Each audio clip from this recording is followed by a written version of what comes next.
Imagine a sweatlord swordsman slicing an absolute NPC of a monster completely in half, looking like he just unlocked peak aura, while some dude wearing blue light blocking glasses and gripping his joysticks like his life depended on it screamed at the top of his lungs that he had finally managed to secure the dub.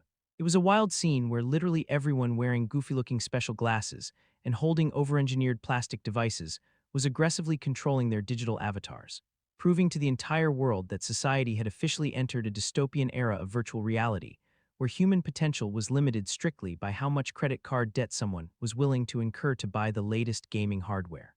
The young man who had just taken the ultimate L fell straight to his knees like a broken anime protagonist who just lost his entire backstory, while only a few feet away, a completely stunned female mage holding a glowing stick stood there watching the entire disaster unfold, totally paralyzed by the sheer second-hand embarrassment of it all. The victorious opponent slowly turned his avatar toward her, declaring in the most menacing, unhinged voice possible that she was absolutely next on his hit list, which prompted the mage to let out a blood-curdling scream and start sprinting away like she was running from her own toxic responsibilities, though everyone watching knew she absolutely could not escape her pre-rendered fate. Within a literal millisecond, a massive sword pierced right through her digital torso, ending her whole career on the spot, which caused the entire gang of sweaty tryhards, who took down both the random guy and the innocent mage, to start celebrating like they had just won a championship, fully believing that this toxic griefing session would easily propel them to the absolute top of the server rankings for this specific beginner event. Two random casual players stood in the background discussing this absolute clown show, quietly noting that these guys were actually a notorious team of washed-up pro gamers who made a living out of crashing low-level beginner events just to smurf on literal children and do whatever the heck they wanted because they lacked any real-world achievements.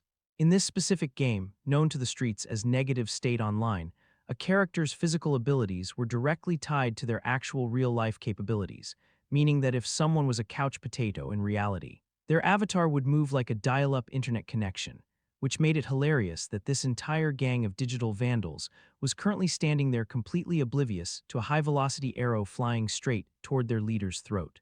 The arrow found its mark with terrifying precision, hitting the leader directly in his windpipe and cutting off his cringe victory speech instantly, leaving his generic henchman completely surprised and utterly incapable of understanding where the actual sniper shot had even come from. One of the sidekicks immediately started doing the absolute most, shouting for everyone to split up and locate the mysterious attacker, but before he could even finish his sentence, he also got hit squarely by another arrow, turning his character into an immediate meme. The two remaining members of the squad instantly entered an absolute state of panic, running around in circles because their small brains could not figure out where this phantom archer was hiding, until the camera panned up to reveal a sleek silhouette standing majestically on top of a jagged mountain peak.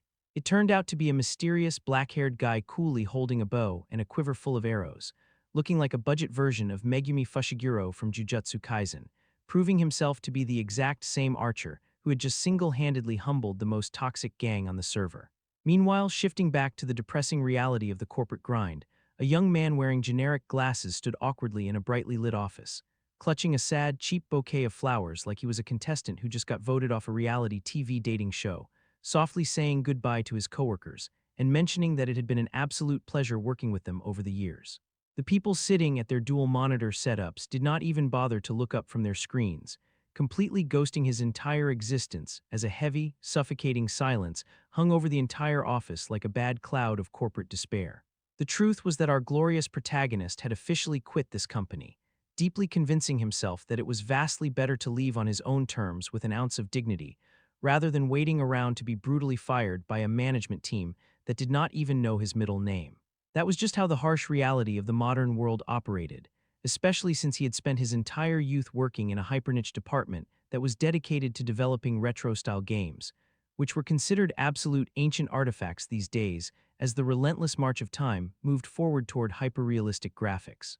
His toxic manager had recently called his latest game development a bit too old-fashioned, and had openly described the core concept as somewhat vague and unprofitable, leaving the main character to walk down the crowded city streets completely lost in his own thoughts, unable to comprehend how anyone could treat the majestic retro genre with such total disrespect. But at the same time, if he was being completely honest with himself, he understood that his boss had absolutely zero corporate reasons to keep a middle-aged employee who practically lived in the past, especially since his pixelated game designs did not fit the fast-paced, high-graphics spirit of modern times whatsoever. The poor guy had absolutely no idea what to do next with his life, and while he technically had some meager savings tucked away in his bank account, he still desperately needed to find a new job before he ended up living off instant ramen for the rest of his days. As he continued his melancholic walk down the street, his attention was suddenly drawn to a literal child throwing an absolute temper tantrum on the sidewalk, begging his mother for some expensive new tech product, which caused the protagonist to turn around and notice the massive display window where the boy and his mother were standing. The window showcased a brilliant, flashy advertisement for a full-fledged, next-generation virtual reality game that promised to completely replace reality itself, making the protagonist realize that if he wanted to survive in this new world, he needed to stop being an absolute boomer and finally upgrade his lifestyle. A few hours later, a newly purchased VR game box sat neatly on his shelf, while the guy, still wearing his regular glasses, quietly fed his pet fish while deeply pondering how on earth he was supposed to install this massive piece of modern machinery without causing an electrical fire.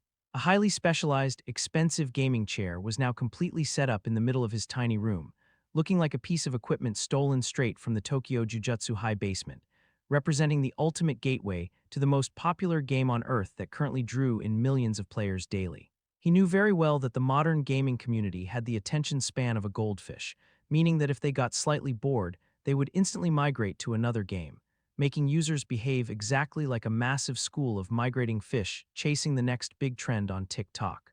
The guy finally figured out the complex wiring, took off his boring regular glasses, and carefully settled his body into the gaming chair, now sliding on a pair of sleek special VR glasses that made him look like he was trying to achieve peak corporate efficiency like Ayano from Classroom of the Elite. This was a digital era where people primarily connected and validated their entire existences through online games, and our protagonist had finally decided that he desperately needed to adapt to the times or risk becoming an absolute social NPC forever. From this day forward, he was determined to accept his fate as just another random fish in the massive virtual sea, ready to get completely swallowed up by the algorithm. The moment the game loaded, a blinding digital sun shone directly into his eyes, causing the dark-haired guy to squint aggressively as he found himself standing in the middle of a medieval fantasy street, completely disoriented and lacking any form of spatial awareness. Out of nowhere, someone greeted him with an overly cheerful voice, and when he looked down, it turned out to be a ridiculously small guide wearing a goofy hat and massive animal ears, looking like a mascot character designed specifically to sell plushies on Instagram. The tiny creature, enthusiastic, explained that the hero had officially arrived in the legendary world of NSO Nexteria, a place where dreams allegedly came true if you didn't get spawn-killed first. The guide randomly added that he had been waiting for the guy for an absolute eternity, warmly calling him Master Kyuji, which made the guy awkwardly thank him while internally having a minor existential crisis about his own username choice. His actual real-life name was Nagaji, but because he lacked any form of creative riz during the character creation screen, he decided that in this world, he would simply go by the name Kyuji. He remembered having an absolute mountain of trouble trying to customize his character, but since he planned on living in this virtual world for a very long time to escape his unemployment reality, he ultimately decided to make his digital avatar look exactly like his tired, real-life self.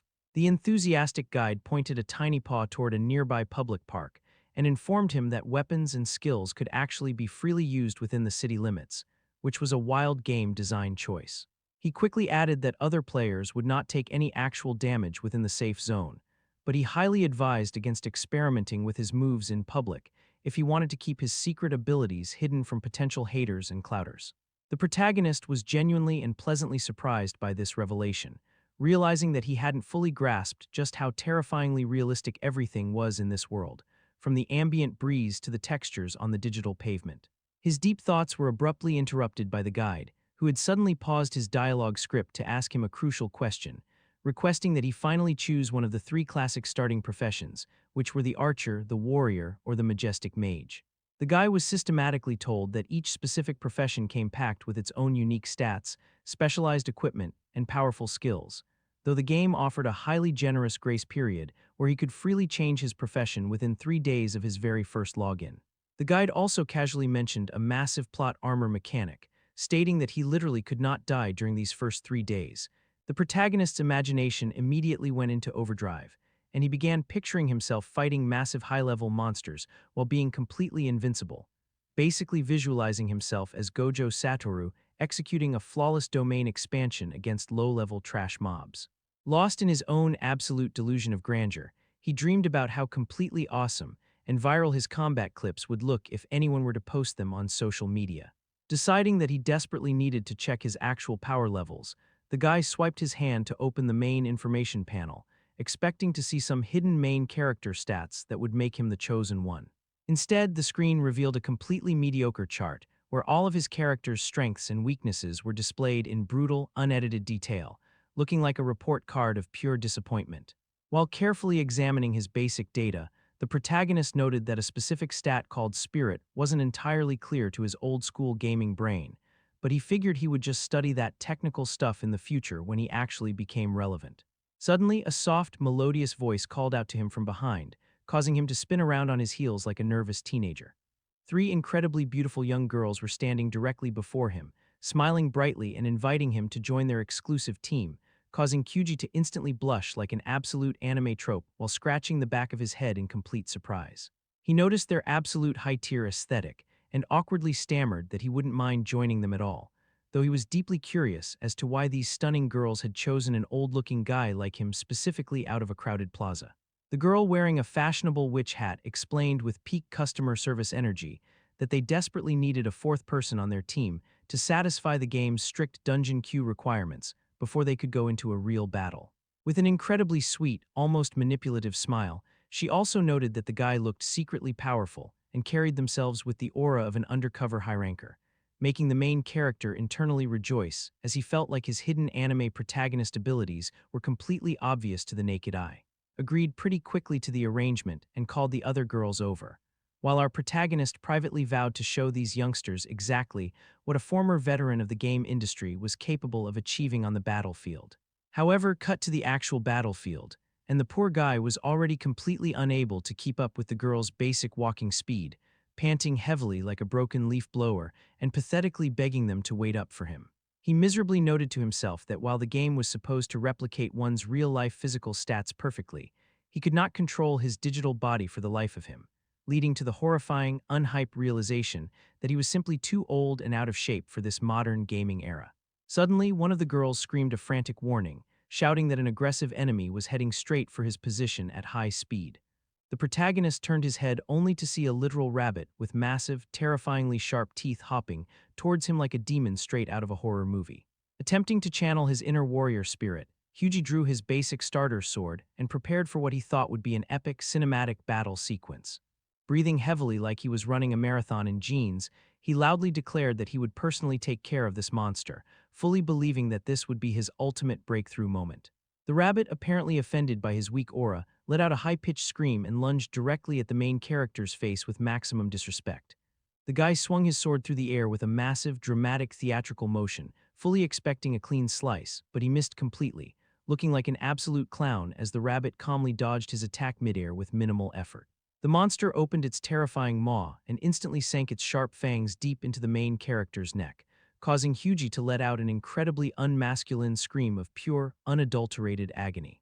Out of nowhere, a massive, explosive fireball appeared from the sideline and completely obliterated the rabbit into a pile of digital ash. The guy got a little burned by the splash damage, but the overwhelming relief that his life had been saved completely calmed his racing heart as he profusely thanked his teammate for rescuing him from a literal starter mob. The girl looked at him with an expression of pure concern mixed with deep judgment, asking him if he had forgot to adjust his pain settings, but the clueless protagonist had absolutely no idea what kind of settings she was even talking about. The girl explained with a sigh that these realistic pain settings were set to a brutal 100% maximum by default, because hardcore competitive experts believed it helped sharpen the other senses and made character movements way more precise. The guy was just about to open his menu to change the pain settings to 0 and try fighting another mob, but the girls quickly refused to let him, politely explaining that they had already held him up enough and that they needed to speedrun the rest of the event. They said a quick, awkward goodbye to the main character, thanked him for his brief service as a literal meat shield, and immediately sprinted away into the distance, leaving him entirely alone in the field. Hyuji's neck no longer physically hurt thanks to the game's auto-regen, but his emotional heart was completely shattered into a million pieces as he realized he had turned out to be completely useless. Memories of his depressing past immediately began to flood his mind, reminding him of the time a younger colleague at his old job had smugly told him he could go home early for the day. The main character remembered asking if he wasn't needed to help compile the game's database, to which his younger colleague had casually replied that he had already asked someone else to handle it because Chi was always way too meticulous and slow in such matters. The guy aggressively shook his head to push those toxic corporate memories away, desperately reassuring himself that it was only his very first battle, and that once he set the pain settings to 0, everything would be completely fine. Chi decided to return to the starter city to find a new squad, but little did he know, a brand new corporate-style hell awaited him in the urban plaza. He quickly realized that the frontline vanguard role did not suit his frail physical build whatsoever, so he decided to switch gears and try his luck as a magical mage. At first, everything seemed to go surprisingly well, and a random team actually offered to let him join their lobby for a quick hunt. But the moment the actual battle started, his teenage teammates kept aggressively arguing with each other and constantly criticizing his slow spell-casting times, treating him like an absolute burden. Chi fully realized that his tactical incompetence was entirely his own fault, but having to stand there and listen to literal teenagers scold him like a child felt way too humiliating for a grown man, so he rage-quit their team and walked away into the bushes. Realizing that being a simple frontline vanguard was actually less mentally draining than managing mana pools, the guy decided to switch his profession right back to a warrior before his 3-day trial expired. But in his very next team, his basic sword skills were once again completely unappreciated by the sweaty lobby leaders, who openly advised him to give up on that dream entirely and just become a useless background support character. The endless line of digital insults did not even end there, because during a chaotic skirmish, the main character accidentally unlocked a new skill called the Heavenly Blade.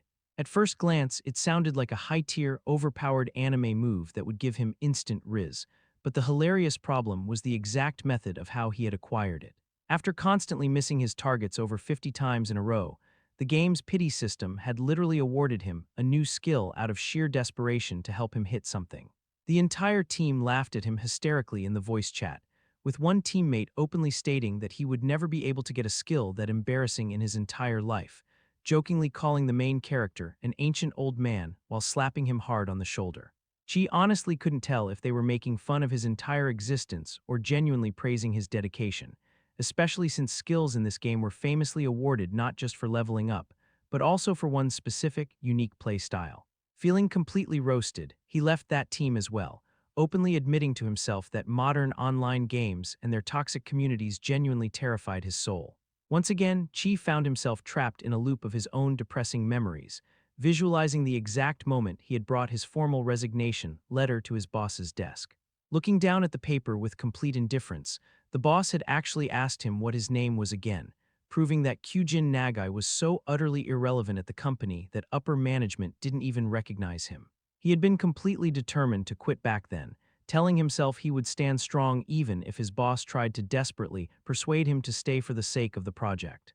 But his boss didn't even try to stop him, only offering a generic, corporate apology and wishing him the best of luck with his next job search before immediately looking back at his phone. Snapping out of his sad flashback, Chi found himself standing back in the game world, awkwardly handing over all of his expensive starter gear to his now former teammates as a parting gift. The players were a bit surprised by his sudden generosity, but they greedily took what the guy handed them without a single complaint. He quietly told them that he simply didn't need the gear anymore, and after saying a polite goodbye, he walked away into the digital sunset, feeling that even within a fictional video game, he was completely useless to everyone around him. Hyuji decided he had finally had enough of the multiplayer experience, and concluded that he would just find a real-life job where he didn't have to interact with living human beings ever again. But just as he was about to log out, one of the random team members suddenly called out to his retreating figure from across the field. It was a guy with a funny, half-shaved punk head who told him that while the vanguard role clearly wasn't for him, being a mage wasn't a good option either because those guys were always being bossed around by toxic meta-chasers. The punk-style guy then casual suggested that the main character should try becoming an archer, encouraging him by saying that even if it currently wasn't the most popular or hyped profession on the server, patch notes could always change things in the future.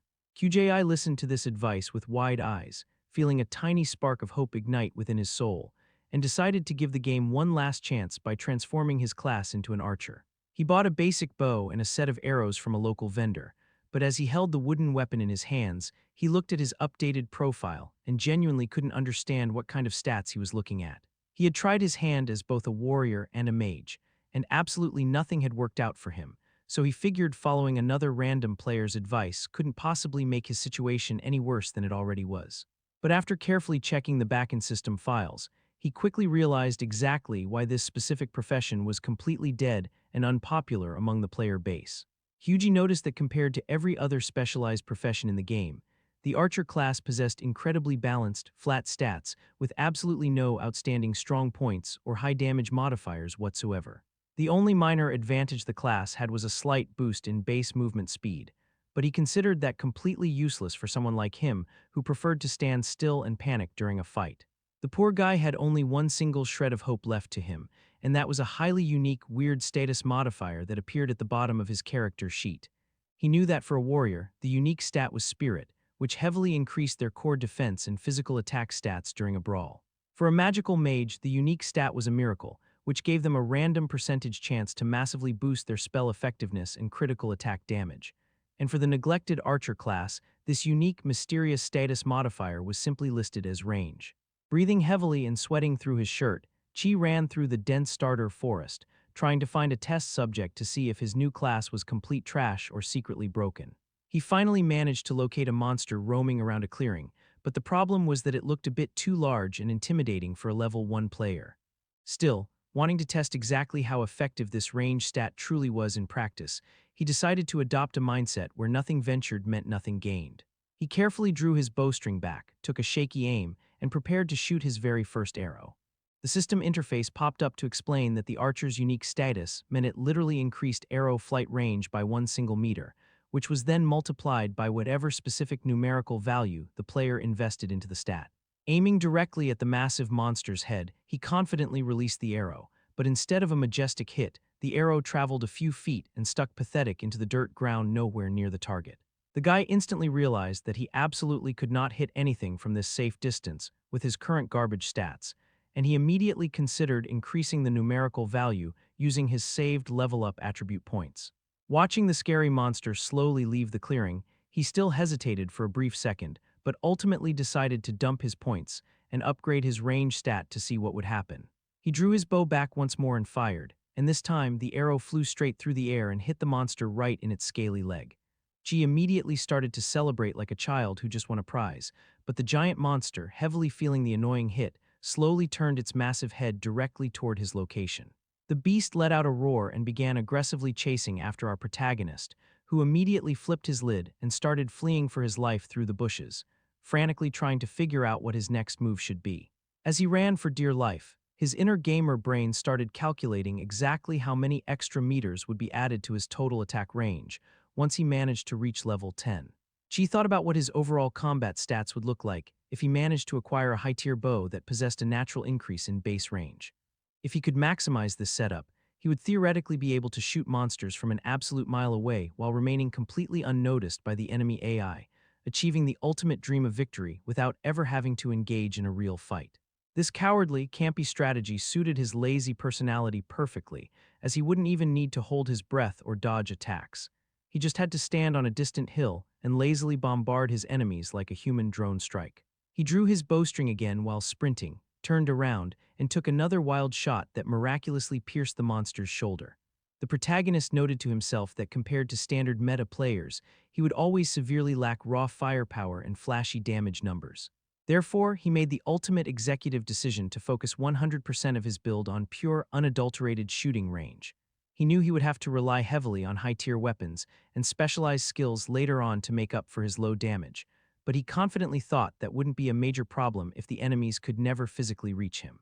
Hugie began to endlessly bombard the angry monster with a barrage of arrows, realizing with immense joy that the beast was getting completely disoriented and couldn't figure out where the stealth attacker was hiding.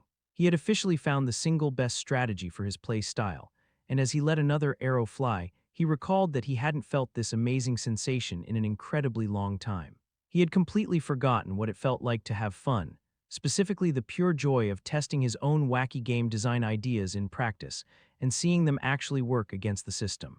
Suddenly, the monster turned sharply in his direction, making Chi realize that he absolutely must raise his range to the absolute maximum level if he wanted to survive. But the enemy spotted his bright clothing through the leaves, and an intense chase sequence began all over again, completely unaware that an unknown, mysterious girl was quietly watching his entire goofy performance from behind a nearby tree. After somehow escaping from the clutches of what turned out to be a giant gorilla monster, Hughie decided to play it safe and spent the rest of his afternoon shooting at much smaller, weaker monsters. The guy decided to focus all of his remaining energy on leveling up within the safety of the beginner hunting grounds, and of course, he deeply wanted to get his sweet revenge on the local wildlife. He located a low-level rabbit and destroyed it with one single, incredibly satisfying sniper shot from 50 meters away. He continued to walk through the zone, shooting at random monsters left and right, and to his absolute surprise, he was actually doing incredibly well for a supposed old man. Chi was deeply shocked because he had never once held a real bow in his entire life, but for some bizarre reason, holding this virtual weapon felt like it was a natural extension of his own body. The protagonist effortlessly killed a few more rabbits, and a dramatic thought crossed his mind that perhaps becoming a long-range sniper was his actual destiny all along. The guy finally reached level 7 and felt an immense wave of happiness, noting that making progress and earning achievements felt way easier when you were playing the game like a total coward.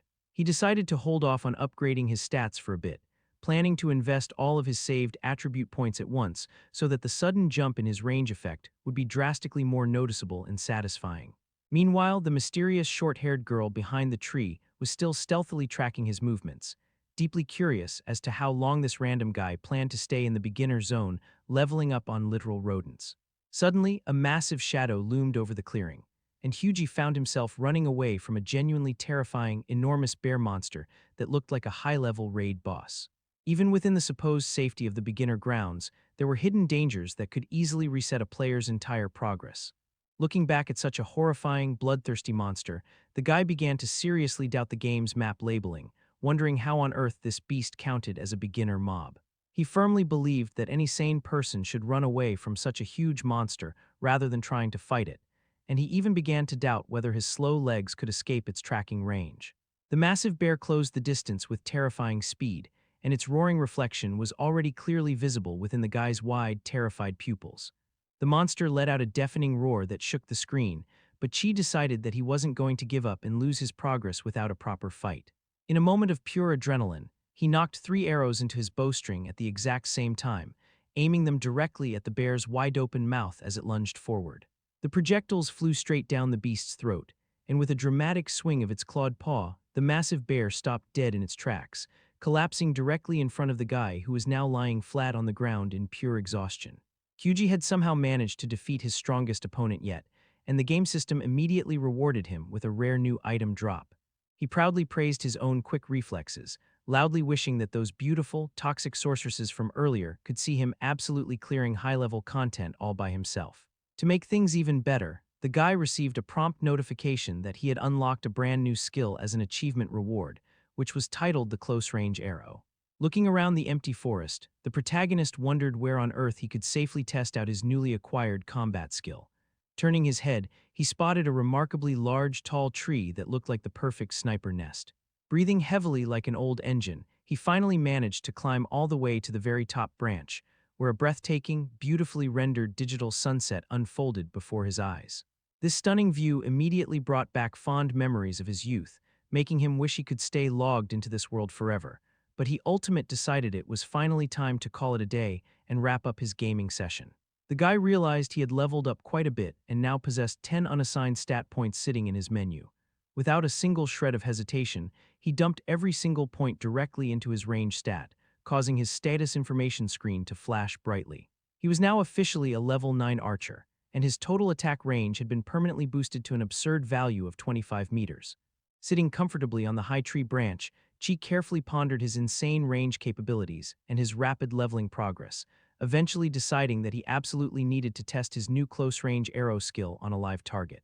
Noticing another massive bear casually walking around the base of his tree, considering this the absolute perfect, risk-free opportunity to try out his new skill from a vertical vantage point, the archer cast aside all of his remaining doubts and decided to launch an attack.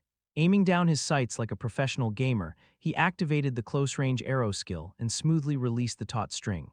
The arrow pierced the bear's thick body with immense force. Our boy QG was suspended 15 meters in the air. Under normal game physics, a low-tier shot from this distance wouldn't even scratch the bear's health bar, but thanks to his newly boosted range stat, his attack power didn't drop a single point.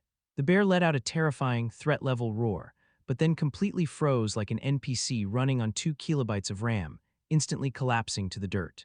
QG celebrated like a pro player smurfing in a bronze lobby, deciding right then and there that this broken range mechanic was going to be his main source of dopamine from now on. Meanwhile, perched up in a nearby tree, an edgy girl with short black hair, animal ears, and arm blades was silently watching his frame data. She noted that his aim was suspiciously cracked, deciding it was time to wrap up her daily spying routine, head back to the starter city, and log out of the system. She smirked, licking her lips while muttering to herself that watching this NPC-looking old man abuse the archer meta was actually going to be pure cinema. The very next day, our archer decided to venture deeper into the hunting grounds, stepping onto a tree branch to take aim at a wild snake. Since his base stats were still far too weak for high-level party dungeons, he was forced to suffer the humiliation of solo farming low-tier trash mobs. QG struggled to line up his crosshairs because the target's movement speed was completely broken. Feeling slightly embarrassed about using his flashy new move in front of potential onlookers, he decided to test it anyway, launching a chain arrow directly at the reptile.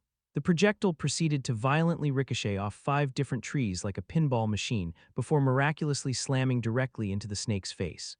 QG immediately fired a second arrow, loudly declaring it was time for dessert, and deleted the monster's health bar to 0. He scratched his head, noting that while the bounce pathing of a chain arrow was completely unpredictable, the chaotic geometry made it impossible for enemy players to trace his actual location. He had unlocked the move as a level-up reward, but when he searched the online forums for a build guide, he realized there was practically 0 data available on the archer class, proving it was universally hated by the community. Realizing he would have to test every mechanic firsthand, he noted that a massive beginner battle royale event was about to go live, convincing himself he needed to lock in and prepare for the tournament. Suddenly, the peaceful grind was ruined as a colossal spider spawned out of nowhere, causing QG to scream at the top of his lungs like an absolute fraud as he sprinted for his life. He couldn't comprehend how a high-level arachnid had managed to sneak into the starter zone.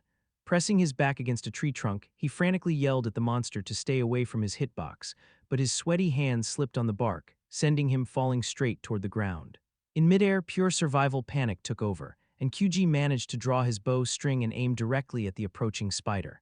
He fired at point-blank range a split second before impact, watching the close-range arrow pierce the monster through and through, completely deleting the enemy. Unfortunately, his landing had 0 aura, causing him to hit the dirt with a loud thud and clutch his ribs while whimpering in pain. A system notification popped up, rewarding him with a brand new passive skill that boosted his attack power and overall range, proving that even killing weak starter mobs could yield decent loot drops. Admitting it felt surprisingly nice to get recognized by the game system, QG decided it was time to attempt a brand new training exercise. Sitting on a rock, QG took a sip from his recovery potion, deciding he needed to train his sensory inputs to spot enemy stealth units from a distance. Acting like he was trying to sense hidden cursed energy like a Jujutsu high student, he closed his eyes, trying to form a mental image of an incoming threat, but his brain had 0 thoughts, head empty. The low-tier potion slowly restored a tiny fraction of his health bar, reminding him that he needed to pay attention to background audio cues and environmental physics. Resolving to walk around on the open ground to bait some aggressive mobs, he reasoned that since his avatar looked like a total NPC, an enemy was bound to fall for the trap. No sooner had the thought crossed his mind than an entire pack of wild wolves materialized from the brush, locking their eyes on his scrawny frame. QG briefly considered pulling a classic anime retreat, but the thought that solo clearing a massive mob wave would yield massive exp gains kept him from running away. He readied his bow, put on his best main character face, and yelled at the entire pack to come at him. The wolves lunged forward at Mach speed, but QG dropped the lead monster with a frame-perfect headshot. Even though he was putting on an absolute Sigma front, his internal monologue was screaming in pure terror. He dropped a second wolf, causing the remaining pack to scatter across the terrain and execute a flank maneuver. Looking around, he realized with horror that he was completely surrounded and his position was compromised. Deciding to stop panic firing, he hyper-focused on a single target at a time, picking off the wolves one by one as they lunged into his line of sight. As the bodies piled up, QG began to panic, realizing he wouldn't be able to reset his attack animation in time before the last wolf reached his neck. The massive beast leaped into his face, and QG completely froze like an NPC whose AI had just crashed.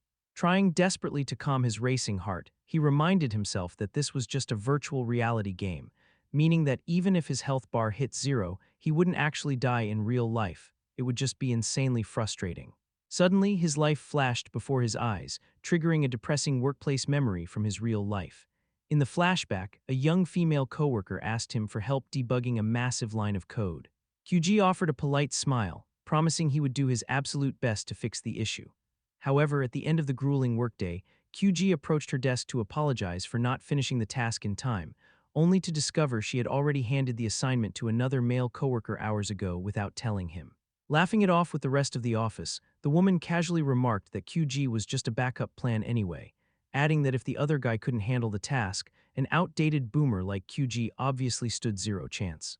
She openly labeled him an obsolete old man right in front of the entire floor, completely unaware that QG was standing right behind her, absorbing every single word of emotional damage. Back in the digital realm, the trauma from his past life ignited a sudden, unhinged fire in QG's chest. Refusing to be treated like an absolute loser ever again, he snapped out of his freeze, winded up his bow, and put a final arrow straight through the wolf's skull. The pack was officially wiped out, and QG stood amidst the loot drops, breathing heavily. Even though he knew this was all just digital code, his brain didn't register the difference. Holding the monster trophies in his hands, he admitted to himself that he had been genuinely terrified of getting torn apart. As he pulled his battered body up, he reflected on the fact that he had somehow managed to survive a life-or-death encounter through sheer stubbornness.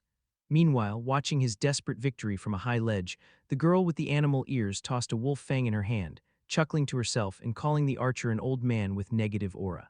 Refusing to stop the grind, QG ventured deeper into the dense forest until he stumbled into the designated boss arena of the map. Standing before him was the absolute ruler of the territory, a colossal, threat-level gorilla. The giant beast was currently sound asleep, leaning its massive back against an ancient tree. Observing the target from a safe distance, QG noted the sheer, absurd scale of its health bar, but reminded himself that he had leveled up his weapons and skills specifically to get revenge for his previous embarrassing deaths. Equipping a new specialty item he had farmed from a spider boss, QG prepped his signature utility ability, the web arrow. This specific skill possessed a 100% crowd control status effect, completely pinning any target to the floor. Having already tested the skill's physics on harmless rabbits, QG reasoned that now that his overall range attribute was doubled, the gorilla's raw physical strength wouldn't mean a thing. He convinced himself the boss wouldn't even be able to locate his position, guaranteeing an easy, zero-damage victory without a real fight. Taking careful aim from the canopy, QG unleashed a chain arrow directly at the sleeping giant. The projectile hit the gorilla squarely in the chest with a metallic thud, but absolutely nothing happened. QG stared in utter disbelief as the boss continued to snore peacefully, realizing his base damage output was so embarrassingly low that the game engine didn't even register it as an attack. Growing visibly irritated, QG decided to abandon all stealth parameters and began spamming chain arrows as fast as his fingers could pull the string.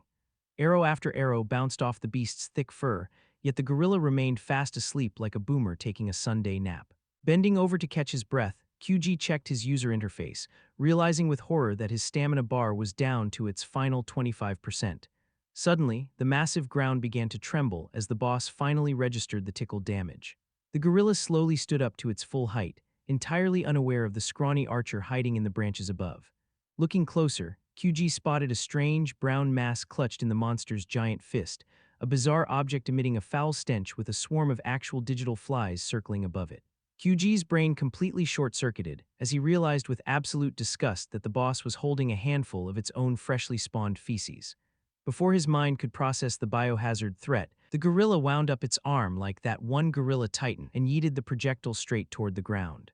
The brown missile struck the earth with the force of an artillery shell, tearing up the terrain, exploding into a massive splash zone, and covering the entire area in a biohazardous sludge. QG stared at the destruction with wide, traumatized eyes, gagging violently at the sudden wave of realistic smell physics that hit his olfactory sensors. He muttered to himself that getting hit by a projectile like that would inflict permanent psychological damage on any player, declaring that he refused to get taken down by literal boss manure. Deciding he needed to execute this beast immediately, he briefly considered dropping down for a close-range melee shot, but hesitated out of fear of drawing direct aggro. The gorilla began scanning the surrounding trees, forcing QG to make his move. He unleashed a chain arrow that ricocheted off a trunk and struck the boss directly in the shoulder. The gorilla scratched its head in confusion, but then a fresh, glowing mass of feces materialized back in its hand. As the boss wound up for a second throw, QG identified the lengthy attack animation as his only window of opportunity. Drawing his bowstring to maximum tension, he fired a heavy melee arrow straight into the monster's exposed stomach, knowing that striking a critical weak point inflicted double damage. Following up the attack, QG fired a web arrow at the collapsing beast, completely pinning the gorilla to the floor under a glowing, high-durability net. The trapped boss glared directly at the archer with burning rage. Letting out a triumphant main character shout, QG dropped down from the branches, landing on the ground right in front of the immobilized boss.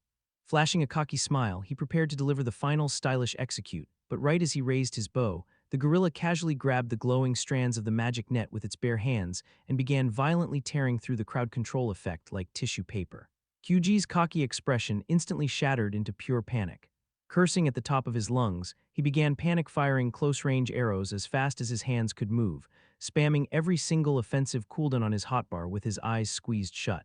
After an agonizing silence, QG slowly opened one eye, only to find the massive, terrifying face of the gorilla standing inches from his nose. A second later, the boss monster's health bar finally hit zero, and the giant body collapsed to the ground with a massive thud, shaking the entire area. QG erupted into wild celebration, having successfully solo-cleared the area boss, secured a massive haul of rare loot drops, and officially reached level 10. Checking his inventory, he discovered he had obtained a legendary item known as the Forest Sage's Fists, a pair of high-tier combat gloves that granted a passive range boost. Excited by the stat upgrades, QG opened the item description to read its active ability, which was labeled as Black Smog. The moment he activated the skill, a cloud of dark, foul-smelling gas materialized around his hands, leaving him completely speechless as he realized the system had literally gifted him the boss monster's biohazard attack. QG took a quick sniff, gagging instantly as the foul stench hit his nose, instinctively yeeting the toxic projectile as far away as humanly possible. The smoke bomb flew an absurd distance, proving that his passive range attributes applied to thrown items as well, before exploding into a thick cloud of jet black smog. QG pinched his nose, muttering that no sane player would ever step foot inside that toxic zone. Just then, a server-wide system notification flashed across his vision, announcing that the long-awaited Beginner Battle Royale event was about to go live, marking the official start of PvP combat in the starter city of Falst. The scene shifted to a bustling starter town, where a sign bearing a foam-covered beer mug hung above the entrance of a cozy tavern. A young player walked inside, offering a casual greeting to the NPC bartender, who welcomed him to the establishment. Ordering a drink, the player opened the game's general discussion board, a massive, anonymous forum where players gathered to leak meta strategies and gossip about the server. Sitting at a booth, a player wearing heavy head bandages suddenly spotted a thread detailing the recent defeat of the forest gorilla boss. Turning to his armored teammate, he explained that another squad had already cleared the boss they were planning to raid later that evening. The armored player let out a disappointed sigh, noting that since high-level area bosses possessed agonizingly long respawn timers, they had no choice but to disband their party for the day. Across the tavern, the entire player base was locked in an intense debate over who could have possibly defeated the stinky gorilla. One player complained loudly, reminding the room that the boss was notorious for wiping out entire raid squads using nothing but its unhinged stench mechanics. A female player suggested that maybe the server developers had simply patched the monster out of the game due to player complaints, but a veteran team pointed out that they had personally investigated the boss spawn site and found clear signs of an absolute warzone, specifically, massive craters covered in fecal residue. A player wearing glasses speculated that either a top-tier guild or an insanely lucky solo player had accidentally triggered a glitch to clear it, but his teammate pointed out that the surrounding environment lacked any signs of high-tier AoE destruction magic. A sorceress wearing a pointy hat chimed in, guessing it must have been executed by a secret pro player using a hidden skill setup. Meanwhile, sitting quietly on the tiled roof of a nearby building, the girl with the animal ears listened to the tavern gossip from above. She chuckled to herself, thinking that the players' theories were total cap, though she admitted that in the current VR era, anything was technically possible. The tavern crowd quickly shifted their conversation to the upcoming Battle Royale event, with the cat-eared girl noting that casual players like them would never reach the leaderboard because they spent all their time complaining instead of actually investigating the field like she did. Flipping through a digital photo album on her UI, she smirked at a clear screenshot showing QG screaming for his life while running away from the giant gorilla, wondering with amusement who was actually going to be the last one standing. The day of the Grand Battle Royale finally arrived. Designed specifically as an introductory tournament for players level 10 and below, the rules were absolute. Players were dropped into a completely randomized map with zero prior information, forced into close quarters combat as the safe zone boundary continuously shrank over time. To prevent unfair advantages, all healing potions and stat buff consumables were strictly banned, replaced instead by unique chips, rare, single-use event items scattered randomly across the terrain that granted broken, overpowered effects. Players were limited strictly to their equipped gear, though all unlocked active and passive skills were fully permitted. Preparing his loadout, QG inspected his hotbar, having unlocked two brand new skills prior to the event. The first was Stationary Stance, a high-risk skill that completely locked his movement in exchange for tripling his total firing range. The second was Transparent Arrow, a stealth skill that rendered his projectiles completely invisible to the naked eye, making them impossible to parry, though the reduced damage meant a failed kill shot would immediately expose his position to the enemy. With his total firing range stat now scaling to an absurd 35 meters, QG took a deep breath, resolving to lock in and give it his absolute all to win the tournament. As the server-wide countdown hit 0, the system initialized the mass teleportation spell. QG spawned directly into a desolate, barren wasteland with zero trees, rocks, or bushes to cover his position. He let out a dramatic scream, realizing that as a squishy archer, spawning in an open flatland was cooked. Crouching low to the ground, his sharp eyes immediately spotted an enemy player in the distance, sprinting toward a mountain range on the horizon under the assumption that no one could hit him from such an insane distance. QG stood up, drew his bowstring, and locked his crosshairs onto the fleeing player's head. The arrow released with a sharp whistle, traversing the absurd distance and piercing the player's skull for an instant one-hit KO. QG breathed a sigh of relief, securing his very first PvP kill of the tournament. Even though the realistic violence made him slightly uncomfortable, he reminded himself that it was just a digital game, quickly looting the fallen player's body, only to find the poor guy was completely broke with zero drops. Knowing he couldn't stay exposed in the open for long, QG sprinted toward a nearby abandoned village nestled near the mountains. Spotting a cluster of rustic houses with closed doors, QG noted that the area hadn't been looted yet. He peeked through a dusty window, spotting a cluster of rare event chips glowing on a wooden table. Entering the building, QG deliberately left the front door wide open, knowing that cautious players would assume the house was an obvious trap and avoid it entirely. He quickly gathered 5 event chips into his inventory, prepping to search the adjacent building, when he suddenly spotted an enemy player armed with a high-tier pistol walking down the street. Recognizing that he held the advantage in range but was completely outclassed in close quarters firing speed, QG backed away from the window, frantically trying to construct a plan. Deciding to use a psychological trick, he fired a transparent arrow directly through the glass. The window shattered into a million pieces, but because the arrow itself was completely invisible, the pistol player panicked, completely unable to locate where the attack came from.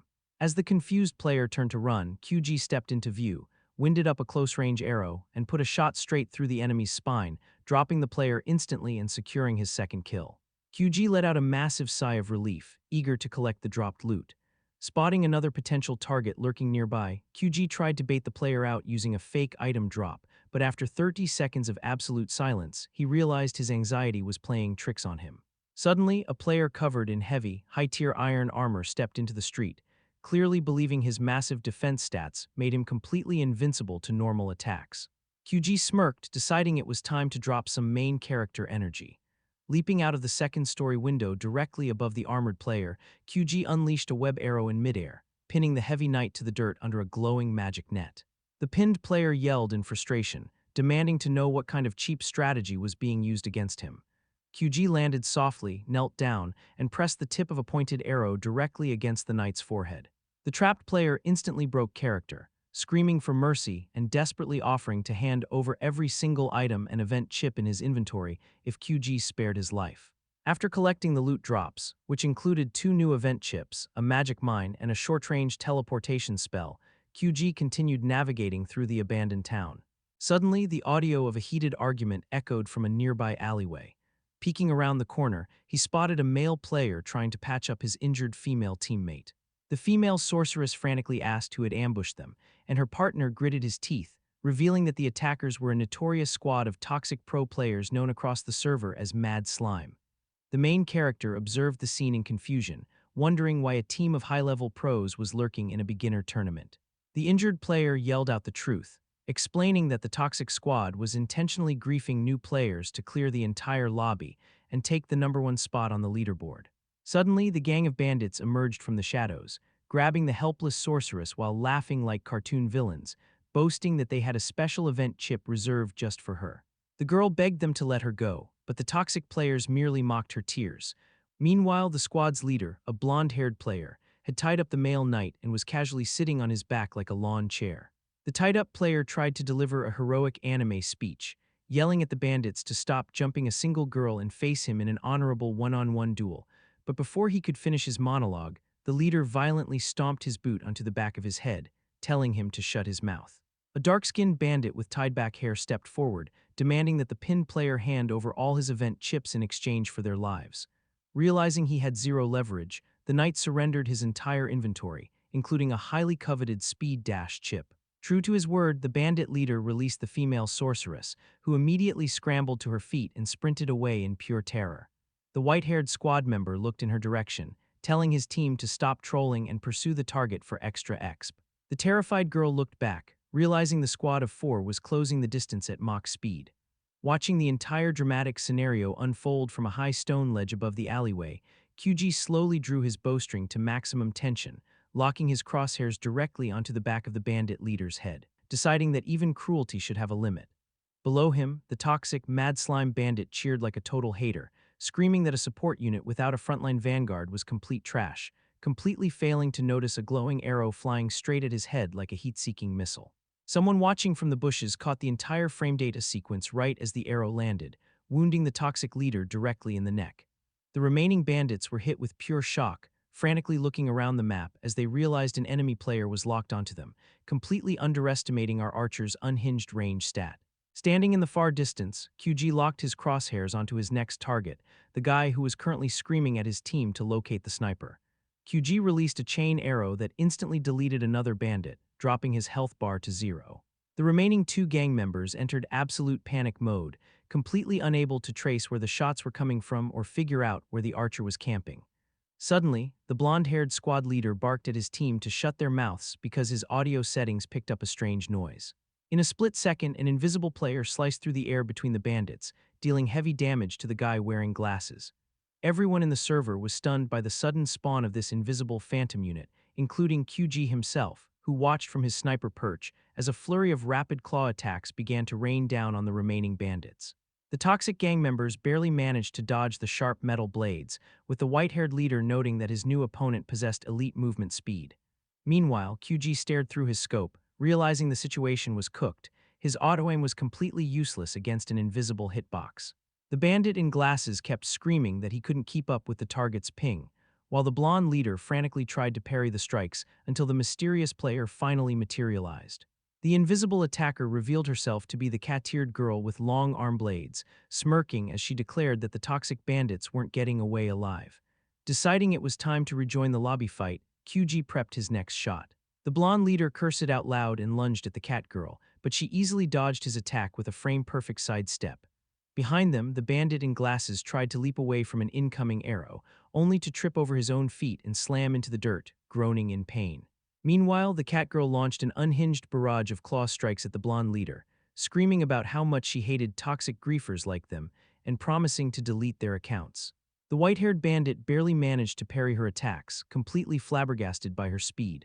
Watching the chaotic anime fight from a distance, QG tried to figure out how to hit such an agile target without committing friendly fire, but while he was hyper-focusing on his scope, he completely forgot to check his own backline.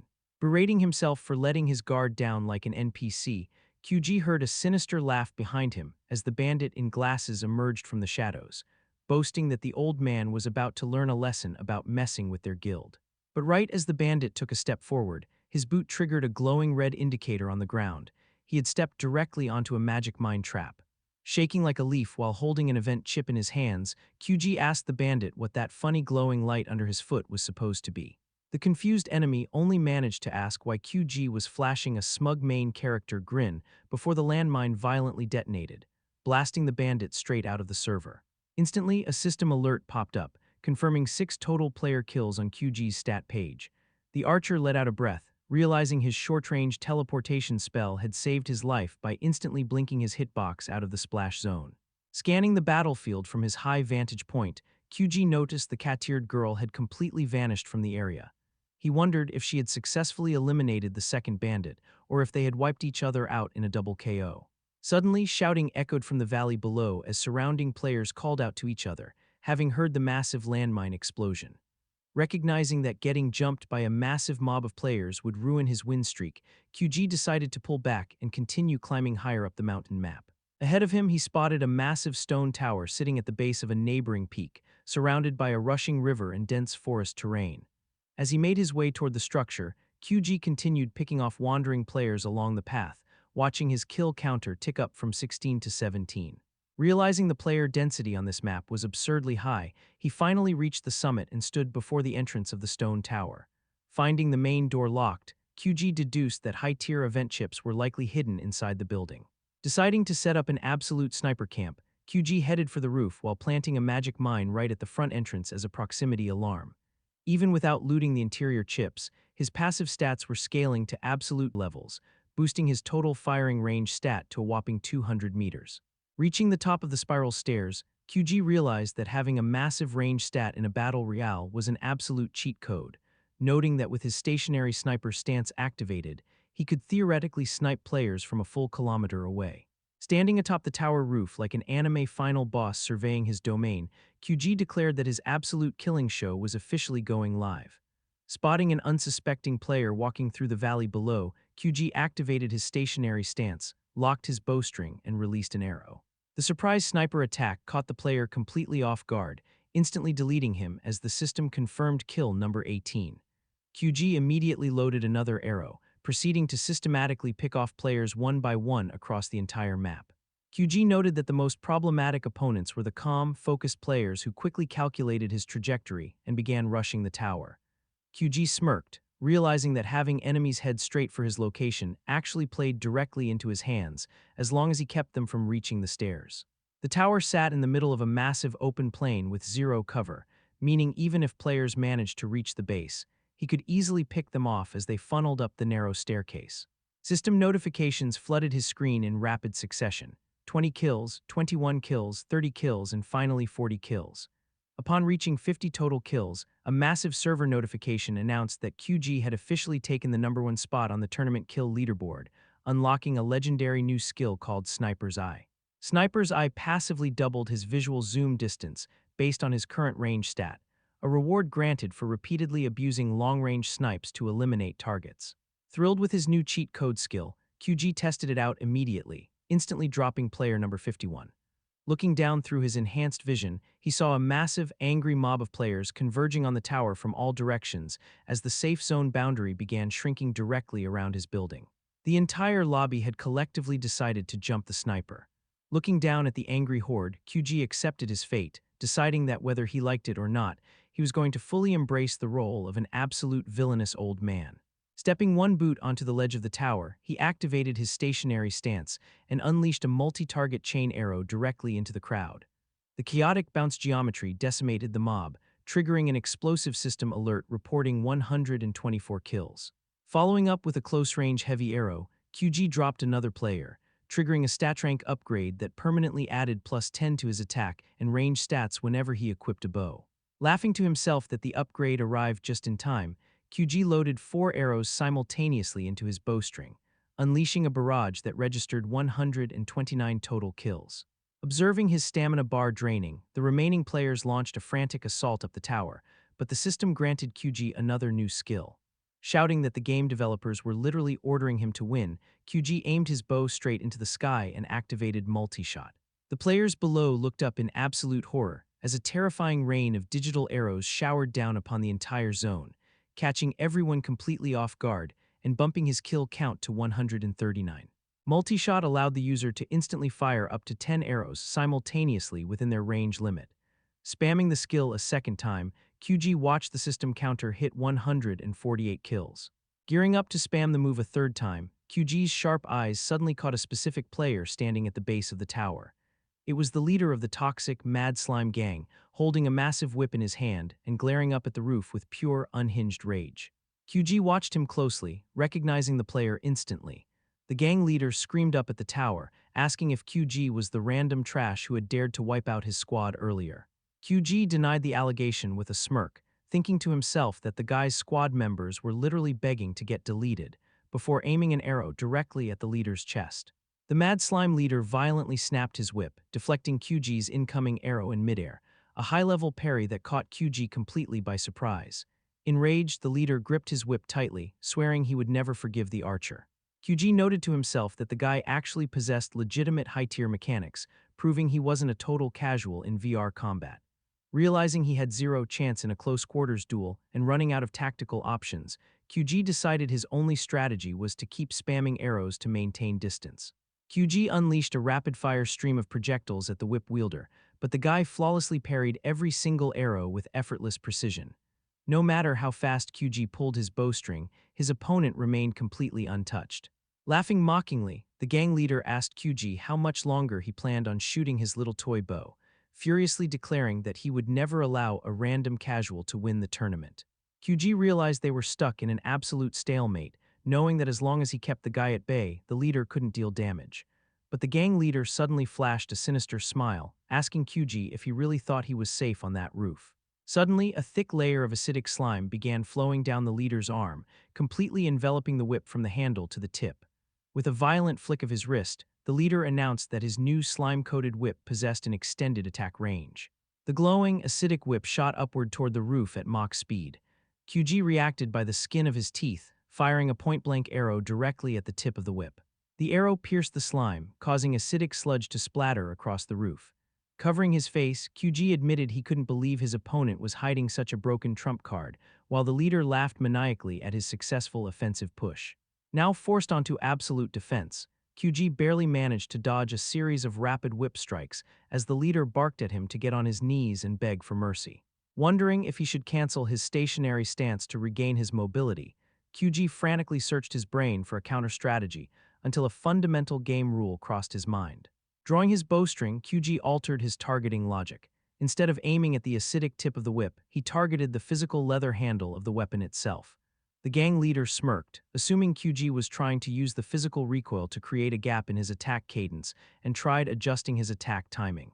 But QG fired arrow after arrow with frame-perfect precision, hitting the exact same spot on the whip over and over again. The leader grew visibly irritated, wondering how on earth this old man was landing pixel-perfect hits on a moving whip regardless of how much he altered his attack pathing. Gripping the handle tighter, the leader snapped his whip one final time, screaming for the archer to surrender. QG's arrow flew true, striking the tip and slicing straight down the length of the weapon all the way to the grip, shattering the whip into a million useless pixels. The leader stared at his empty hand in absolute shock, unable to process how his weapon had just vanished. In VR gaming, every single piece of equipment possesses a hidden durability stat, and QG's relentless precision had forced the whip's durability to drop to absolute zero. Aiming two heavy arrows directly at the stunned leader's forehead, QG shouted that the raid was officially over and released the string. Both arrows struck the leader squarely between the eyes, dropping his health bar to zero. As his body began to dissolve into digital code, the Mad Slime leader screamed a barrage of curses at QG, furious at his embarrassing defeat. QG let out a breath, relieved that his strategic weapon-breaking plan had worked, thinking to himself that watching high-level build guides on YouTube had definitely paid off. Standing atop the tower roof, QG began celebrating his hard-fought victory over the lobby. But right as he threw his hands in the air, 4 deep, bloody claw marks suddenly slashed across his neck. Blood gushed out as his health bar instantly dropped into the critical red zone. Clutching his throat in shock, QG wondered how another player could possibly be standing behind him. A quiet chuckle echoed from the shadows behind him. QG turned his head, finding the cat-eared girl standing there, flexing the long metal claws attached to her gloves. She giggled, expressing pure joy that her stealth ambush had succeeded. QG recognized her instantly, frantically wondering how she had managed to bypass the magic mine he had set at the front entrance of the tower. As if reading his thoughts, the cat girl admitted with a grin that climbing up the exterior walls of the tower using her metal claws had been an absolute pain. As QG's vision faded and his body began dissolving into digital pixels, he berated himself for his terrible spatial awareness. The cat girl watched him fade away, cheerfully stating that his long-range snipe show had been absolute cinema, while QG mentally logged his first tournament run as an absolute failure. With that final kill, the server-wide beginner battle royale event officially came to a close. The system interface popped up with a massive fireworks display, thanking all participants before broadcasting the official tournament leaderboard across a giant floating screen in the sky. First place was awarded to the cat-eared girl player Nekoko, whose avatar photo illuminated the main screen. QG ended up placing third overall, while second place went to a random player who had spent the entire tournament camping inside a bush without dealing a single point of damage. QG stared at the second-place player's photo in complete disbelief. While hiding in a bush for 90 minutes was technically a valid survival strat, it was absolute zero-aura gameplay. Still, QG felt a sting of disappointment. Nekoko had taken first place with only 5 total kills, while the bush camper had 0 kills, making QG wonder if he should have just played like a total coward instead of flexing his sniper skills. The system then announced the category bonus rewards. The awards for most kills and first kill were both swept by QG, with a clear screenshot of his avatar flashing across the screen. QG cringed, wondering why the developers had chosen such an embarrassing screenshot of him. As a bonus reward, the top 3 players received exclusive NSO medals. Despite placing third, QG's competitive drive ignited. As a real man, he refused to settle for bronze.